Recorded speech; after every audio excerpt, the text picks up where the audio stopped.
The Help has two main characters, Skeeter Eugenia Phelan and Evelyn Clark.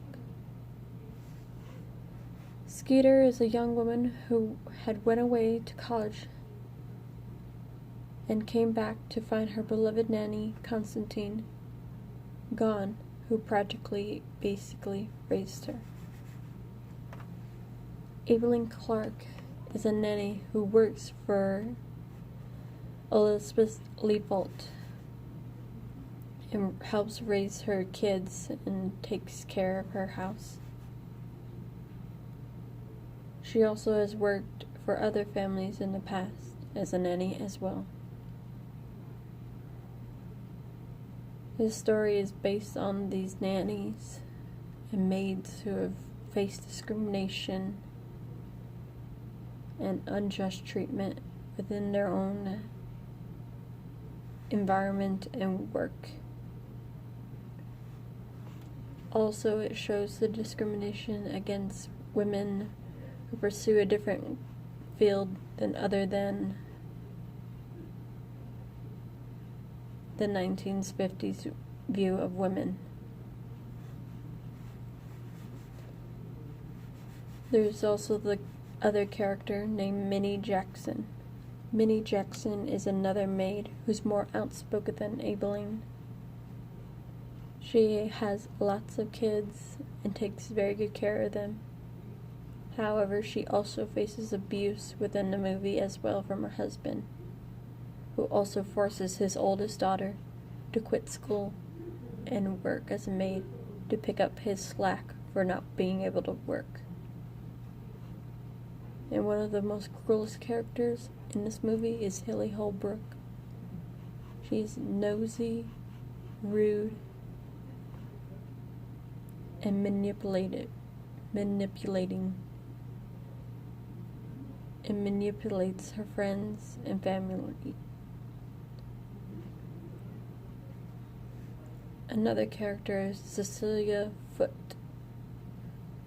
She's a recently married young white woman who grew from poor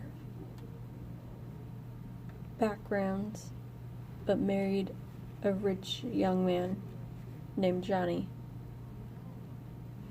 Miss Cecilia Foote faces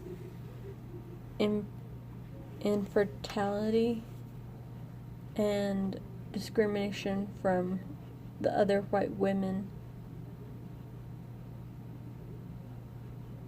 due to Miss Hilly used to date Johnny before he met Cecilia, and so Hilly thinks that Johnny was cheating on her with Cecilia and has grudges against her. Another main character that sets this whole story in motion is Yule May Davis. After she was somewhat framed for stealing a ring and pawning it, because this all occurred at Hilly's house, where she asked Hilly if she could give her a loan so her other son could go to college, because she had twins, but she could only pay for one to go. She promised to work free for the rest of until it's paid off. But Hilly was cynical to her and denied. While cleaning one day, Yule May Davis found a ring behind a couch, perfectly placed there. And so, if no one has wondered why it was missing for so long, she thought she could pawn it. And when she did, Miss Hilly called the police on her and had her arrested. So, once all this news broke out, all the nannies and maids who worked for these white suburban families gathered together to give their stories for the book that Skeeter was writing and publishing.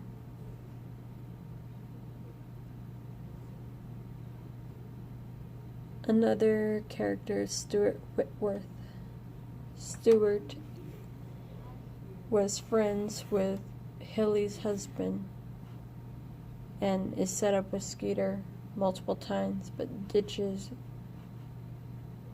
their date until he finally shows up but ends up being drunk and mocks and ridicules Skeeter on her job and that her education must be only used to find husbands, which is basically the opposite of what Skeeter plans to use her education for. But the reason why they keep trying to send her up on dates is because they think Skeeter might be gay and are worried for her. However, this is another type of discrimination they had in this movie. Discrimination against sexuality. Where they automatically presume somebody might be sick or stuff, so they automatically try to fix them. Another person that should be noted is Charlotte Phelan, Skeeter's mother. Charlotte was hesitant to tell Skeeter what went on about Constantine and why she was gone. It was because Charlotte was the head of her community and voted top rank. But when Constantine was old and wasn't listening as attentive as she used to, Miss Charlotte got upset and was forced to fire her. Otherwise, she'd be outcast by her own community that voted her to be the head. But when she fired Constantine, she tried getting her back. But she found out she died when she headed up back to where she used to live with her daughter. And Constantine was like a mother to Skeeter. And Charlotte was never a mother figure to Skeeter, ever. And the only part where she redeems herself is when Hilly finds out that Skeeter published a book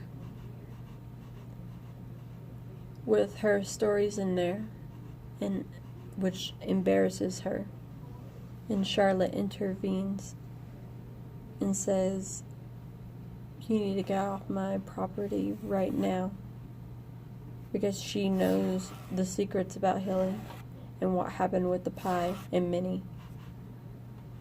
That's when Minnie brought over a chocolate pie encased with feces and had Hilly eaten a big majority of it after she was fired unjustly for using the bathroom inside the house instead of using the outdoor one they had during a typhoon, even though she got permission from Miss Hilly's mother. And the person to take over Minnie's job at Hilly's house was Yule May Davis. And that incident happened after Minnie was fired. Another incident is when Minnie is looking for a job after being recently fired because Hilly is now the head of her community and everyone follows her advice. So Hilly started spreading rumors about Minnie. So Minnie had to look in the last place in town to find a job, which was on the edge of town at Miss Cecilia's Foot's house. And since nobody wanted to work there because of Miss Hilly's judgment on her, Minnie landed a job there because basically Cecilia Foote was outcast by her own white suburban people and by anybody that wanted to work for her, which she desperately needed the help because she wanted to make Johnny feel that she could do everything on her own, but when she couldn't. So she hired Minnie to secretly help cook, clean, and take care of the house. But in the process, they get to know each other more and find out Miss Cecilia keeps having miscarriages, and Minnie's right there to help her through them. Because miscarriages are a sign of infertility back in the 1960s. And to be infertile means that you were basically broken. No one wanted to marry you because the whole reason of getting married is to have kids right after. And she wasn't able to do that. And she would think her husband Johnny would throw her away. Which either way, he loved her no matter what. It didn't matter if they had kids or not. They loved each other just because who they were. And he also found out about Minnie and was happy that she was there supporting and helping Cecilia through this harsh time. And in the last scene, it has Skeeter leaving after she published her book because she basically made enemies with everyone in town. And there's nothing left with her, and saying her goodbyes to everyone. And to where Aibileen is at Elizabeth's house and comes in bringing groceries and sees Hilly and Elizabeth there, and they question her that they're missing some silverware, and they think Aibileen took it, but Aibileen says she might have left them back in a drawer, or Little May Mobley took them into her bed because she's at that age where she's walking and grabbing stuff. But they wouldn't believe her, even though Miss Elizabeth kind of sticks up for her, but is very, very shy and quiet about it. However, Hilly keeps voicing her opinions over and over and questioning her. However, Aibileen sticks up for herself and says, "We know your secrets.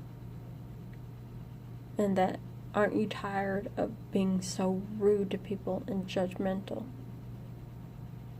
And calls her a godless woman, which hits Hilly very deeply. Because no one's ever really told her up front how she was acting, what she was doing, and how people perceive her. And Aibileen tells Little May Mobley, the baby that she was raising, that she has to leave and she's not coming back. And she tells Elizabeth that you give her a chance. Basically meaning, you better love this child in absence for me. Because when a baby or a daughter isn't beautiful, the mother would practically outcast the child. And that was her fear. But these women that work for these families raising their kids, it's practically like raising your own. And to leave them is difficult. Because this movie practically brings on nature versus nurture. Nurture are these maids that care and raise these kids when they're young.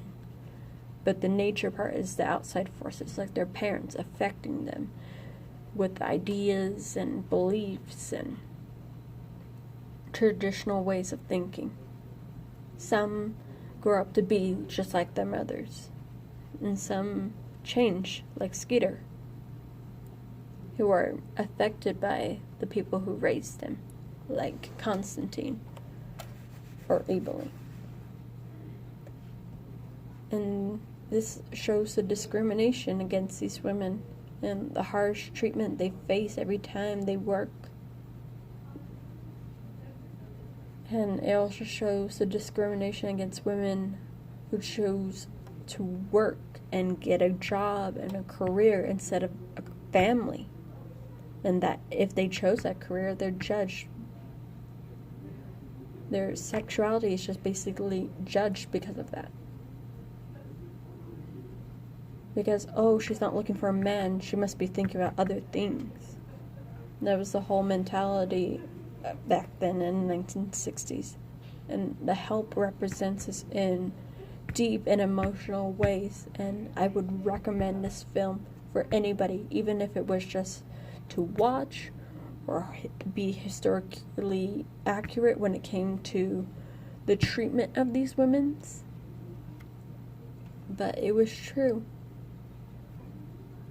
And I believe this is a good representation of the 1960s and the discrimination of women of color and non-color.